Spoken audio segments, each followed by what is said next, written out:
Hey folks, Matt Easton here, Scholar Gladiatore. Now, recently I did a video where I talked about the fact that in lots of my videos I say, and I'll discuss that in a further video, and then I don't get around to doing it. But of course, hopefully I'm going to be alive for a little bit longer, so I will get around to answering most of those questions in the future of my life and of this channel.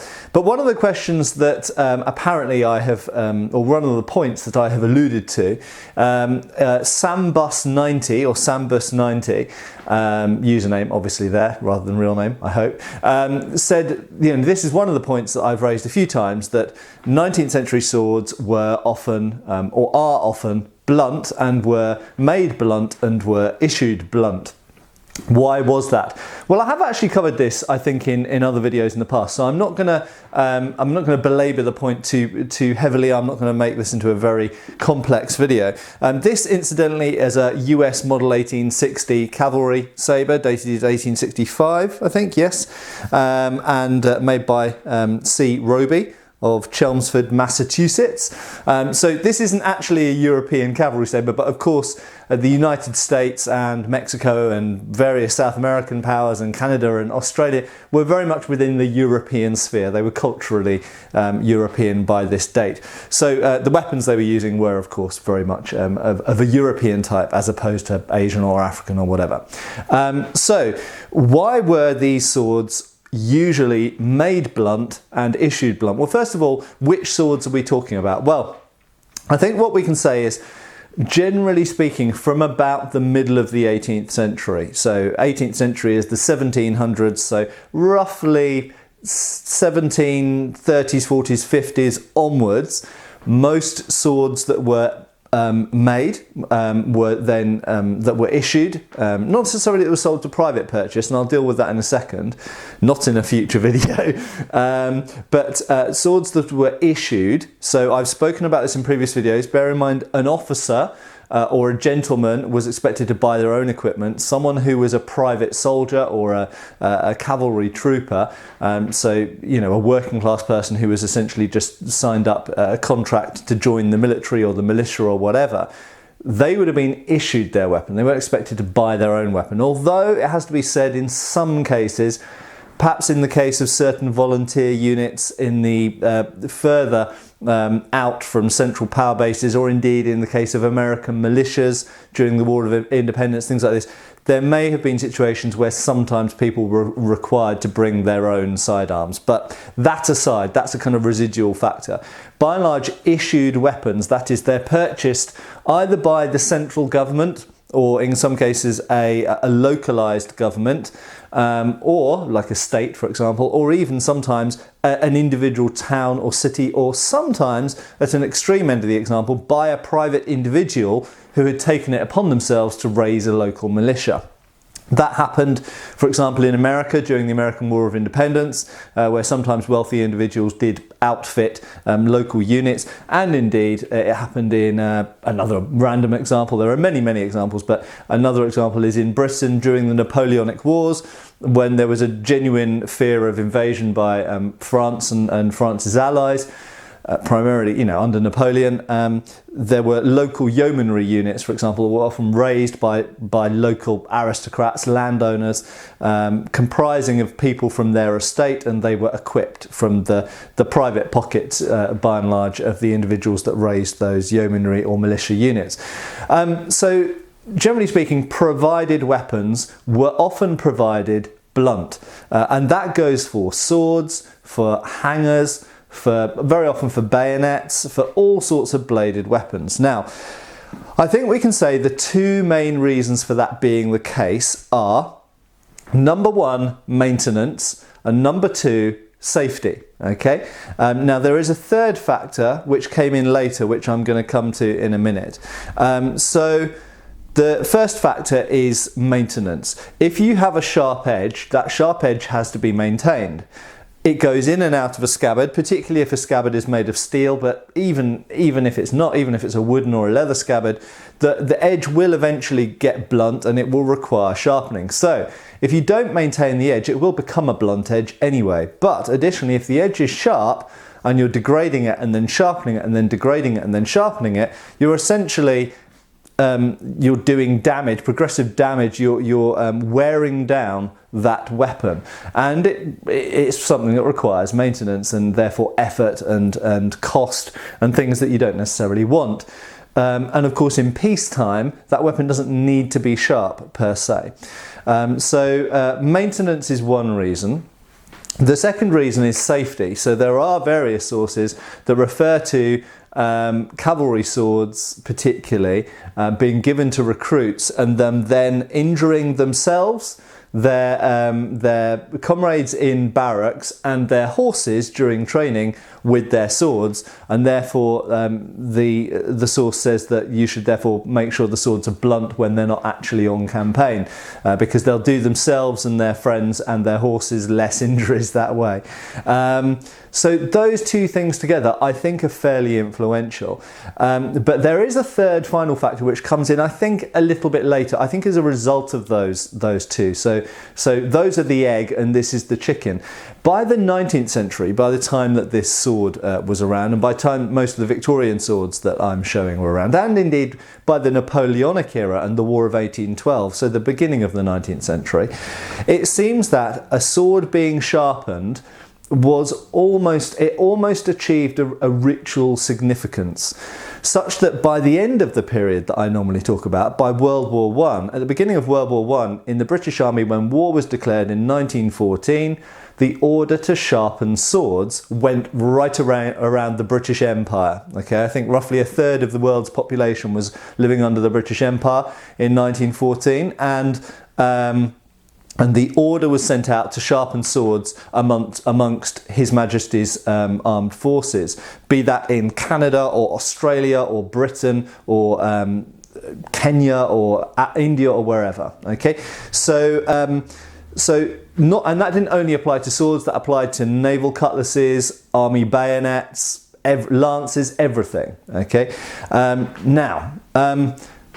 that in itself, you think, well, that makes sense. War's been declared, so they're going to make sure the weapons are sharp. But the point is, the weapons were blunt. Not completely blunt, as blunt as this. So you'll notice that fundamentally, it still comes to an edge. It's just that the edge isn't quite sharp, and that it still has a point on it, but the point isn't quite, it's not going to stick in my finger, although that does hurt a little bit doing that. So the weapon needs to be finally given its final honing in preparation for action. And bearing in mind that weapon has now been relatively safe to be issued out to your troops, because they're not going to cut themselves open accidentally with them when they're constantly on parade, drawing them, sheathing them, and additionally you're not having to pay money to maintain those edges when you don't need an edge on the sword.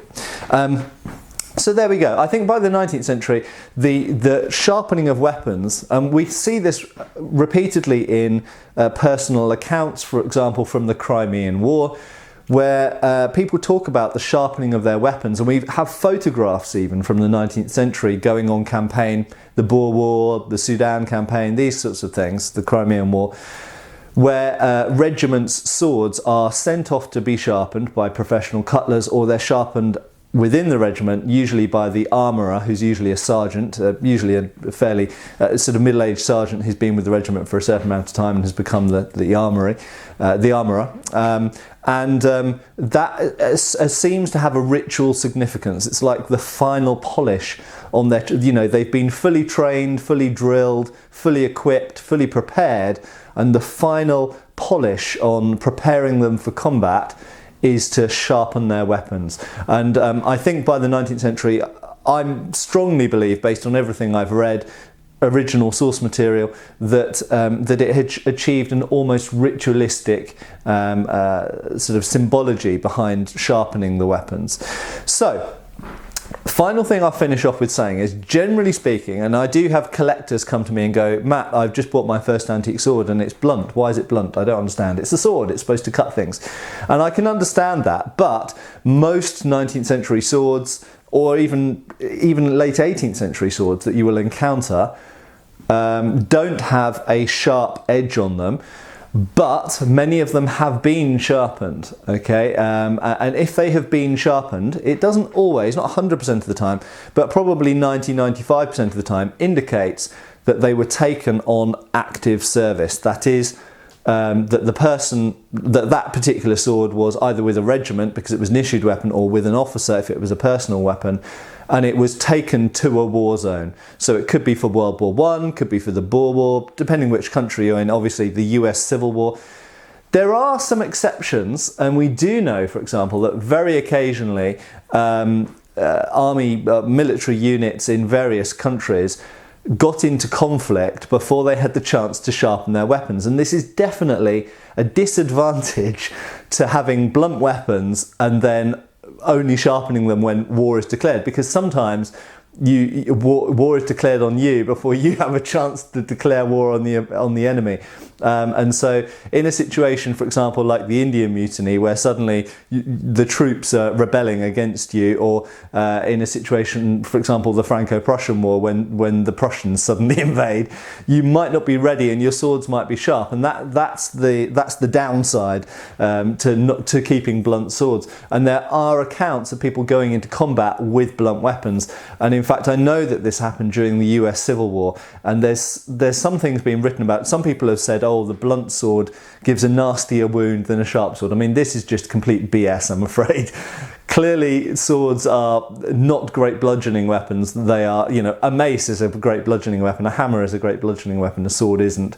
And they are meant to be cutting weapons. And so clearly, if the weapon was sharp, it would do a lot more damage than if it was blunt, because you're still hitting them with the same inertia, the same energy, whether it's sharp or blunt. So having a sharp edge clearly is going to do more.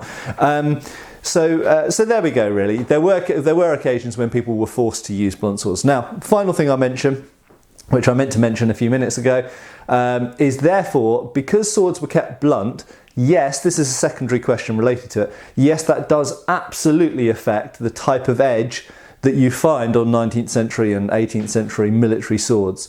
Do they often have a secondary bevel? Yes, they do. Is a secondary bevel bad? No, not per se.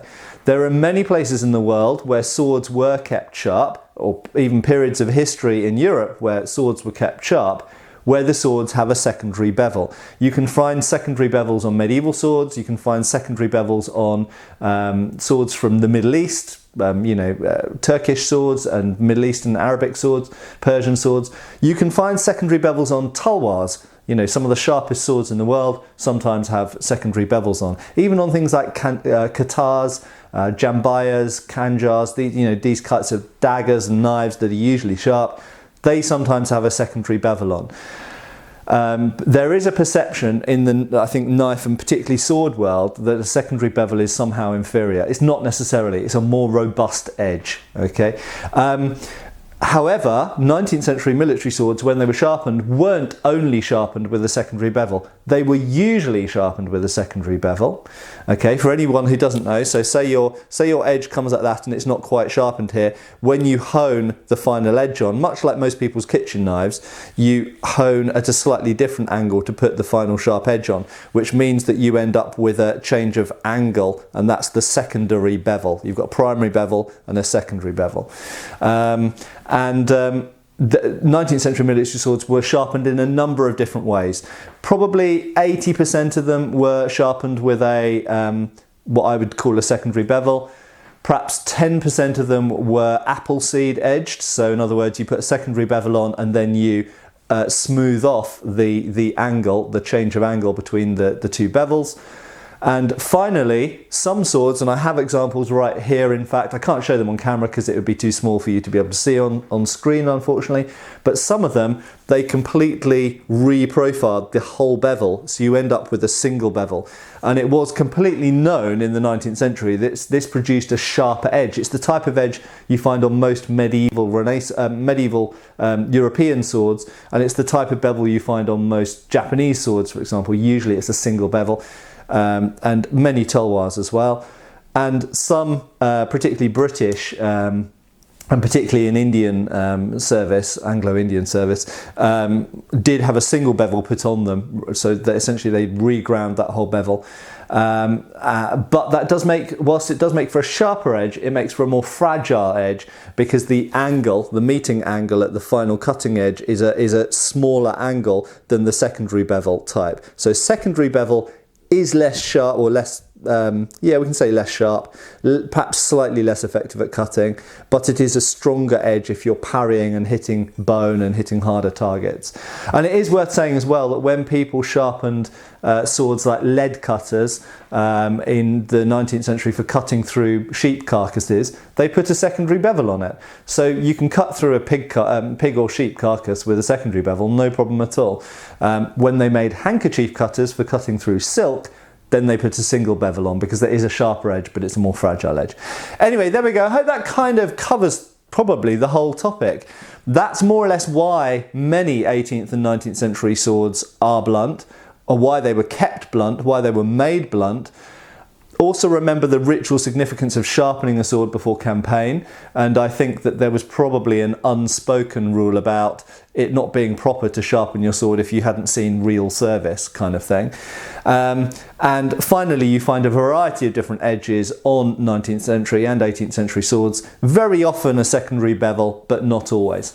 I hope that answers your question, Sam, I guess your name probably is, and I hope that was interesting for everyone else as well. Thanks for watching, and I will see you guys soon. Cheers! Thanks for watching. We've got extra videos on Patreon. Please give our Facebook a like and subscribe if you haven't already. Cheers, folks.